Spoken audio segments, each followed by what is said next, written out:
Great. Yeah, so as Ronan mentioned, I'm just going to go through some of the supports that you can expect from your local authority heritage team. And really should start, I suppose, by introducing your team and who that might be.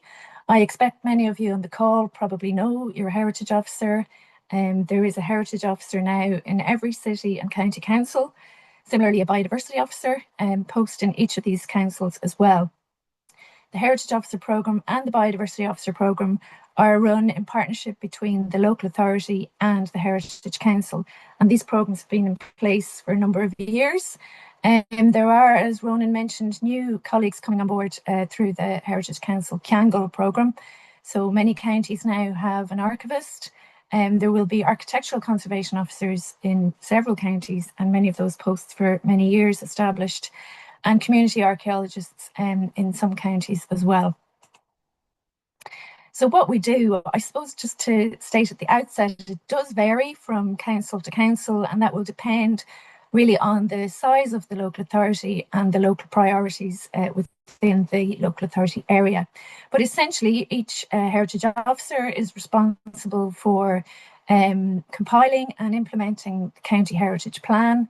Similarly, the biodiversity officer will be working on the biodiversity action plan. All the heritage staff will give advice and information to the other local authority staff in relation to projects that may be coming up through the local authority area. We all work on community engagement, heritage appraisal, and then research and data collection is a big part of what we do, especially heritage officers through the county heritage plan. And biodiversity officers similarly will be implementing projects that focus on research and collecting data on the heritage of the county. We also work in public relations, public consultation, and work on formulating, implementing strategies, policies and projects. So some of the projects that heritage officers run on can include, as I mentioned, the county heritage plans, the Community Monuments Fund, and this is just a photo taken from one of those projects, conservation works on an archaeological monument. The Irish Walled Towns Network is a network of walled towns around the country. There are, I think, 42 member towns countrywide, and Heritage Week is always a big calendar event for those walled towns.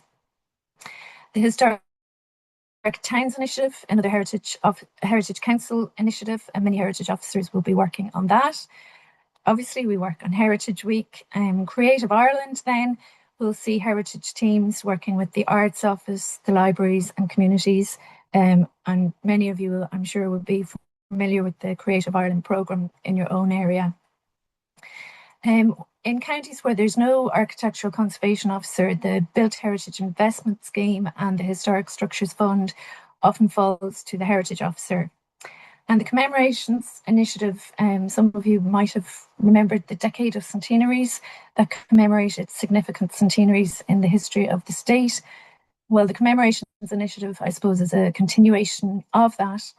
And it really is there to mark locally significant events. So these are some of the programmes that heritage officers will work on.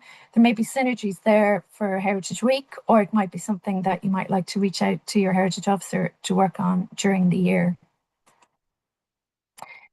So National Heritage Week, it's what today is all about, really. And I suppose what it presents is an opportunity for everyone to engage with their heritage locally. We'd encourage hands-on events for all age groups. It's an opportunity maybe to go somewhere that's not usually open.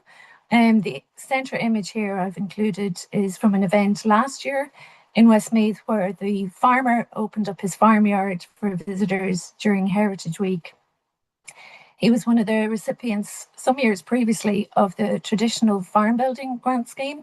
So that was quite a unique opportunity, really, to get into the farmyard, to meet the farmer, to discuss the project and have a look around. So I suppose that's one thing Heritage Week can do. It can allow access to somewhere that isn't normally accessible, or it might be that you can have a tour by somebody who wouldn't normally be available at a particular location. So you can get to see things through maybe expert eyes or new local knowledge. So the support's available for Heritage Week. As I mentioned, each local authority is different, but I would suggest wherever you are, whatever you're doing, do reach out to your local heritage officer. We're always there to help and happy to do so. Similarly, your biodiversity officer, if your focus is on natural heritage, they'd be happy to help in that regard. So we're there for things like advice and guidance for planning your events. If you're thinking you want to do something for Heritage Week, but you don't really have a firm plan of what you're going to do, you just want to do something, but pick up the phone, have a chat, and we're happy to talk you through, maybe do a bit of brainstorming and to help you along.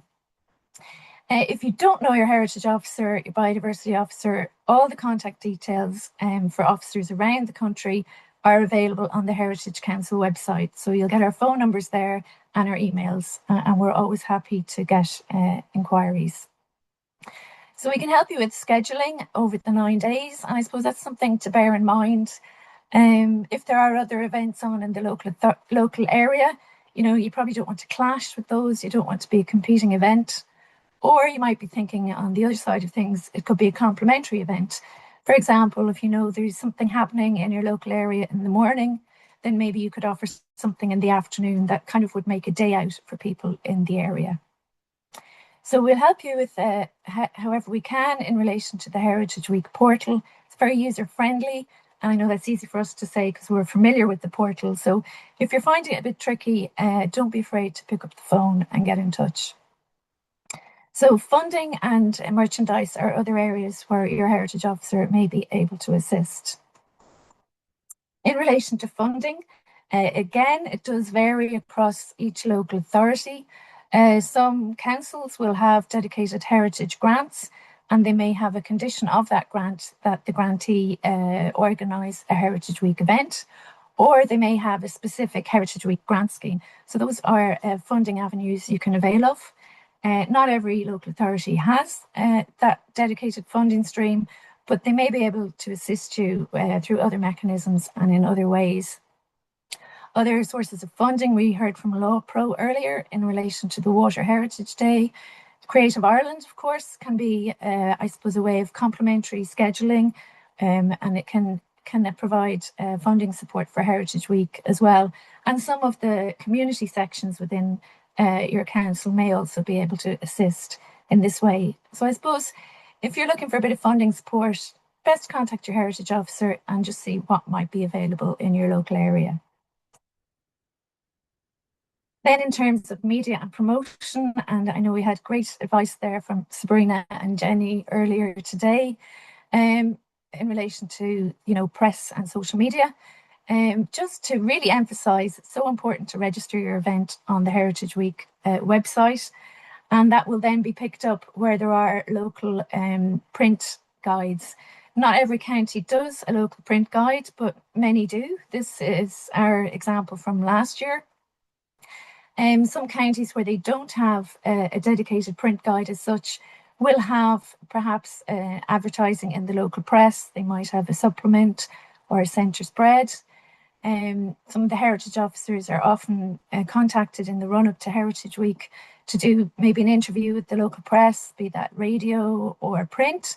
So I suppose it's a good opportunity to promote heritage, obviously, through the heritage officer, I suppose, as a contact point. But we, as heritage officers, generally draw that information from the Heritage Week website. So if you can get your event registered early, there's a greater chance of promotion there. And certainly for the print guide, there will be deadlines to register your event by to ensure that's included in the local print guide.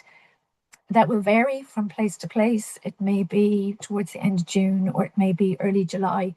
But the advice always is to register your event early. And if you have any difficulty in registering, please do reach out to your heritage officer. Merchandise, Ronan mentioned this earlier on. So you can see here merchandise in action, I suppose, some of the Viz vests, and these are really important to give your event visibility. Here we have the community volunteers gathered together at the start of the event, but as the crowd gathered and things got busier, it's so important to be visible, and the Viz vests are really great for this. The Heritage Week t-shirts similarly, and the flags, the bunting, and I believe we'll have caps and pencils as well this year. So we would encourage you to reuse any merchandise you may have from previous years. The branding has stayed the same, so that allows us to reuse and I suppose be as sustainable as we can in that sense. If you know that you're planning a large event where you might need a decent amount of merchandise, do get in touch with your heritage officer as early as you can, because these orders go in quite in advance, I suppose, of Heritage Week. And as Ronan said, the merchandise will probably be delivered in July. So that will then be distributed out locally from the Heritage Office. So I suppose locally what I would do, and this might give an example across other local authorities, we would very much be assisting and happy to assist groups in plan their events. We work on the compilation of a county brochure, and these county brochures then will be made available through the local libraries, through the council office and local heritage venues. I mentioned again the local radio piece. Sometimes an interviewer likes to highlight a particular event. So I suppose if you've been in contact with your heritage officer and they're aware of your event, you know, that might be something they can help promote on that channel. We had good advice earlier in relation to social media campaign. Many heritage officers will have their own their own social channels. So that's an opportunity. They can share your event, help to promote it. If you don't have your own social media channel, that is something the heritage officer can promote through their channels if you just give them the information, and they can draw from the Heritage Week website there on that. And again, sharing and tagging your local heritage office or your council office will help to get greater promotion for your event. So the Heritage Week Awards we heard about earlier, and I'd definitely be encouraging people to nominate events for the award. You can nominate your own event, or you might want to nominate an event that you attended that was particularly memorable for you. And Ronan mentioned, of course, the digital projects will have a Heritage Award as well. And just to mention, I suppose, in relation to digital projects, many groups have already created story maps or perhaps little promotional videos.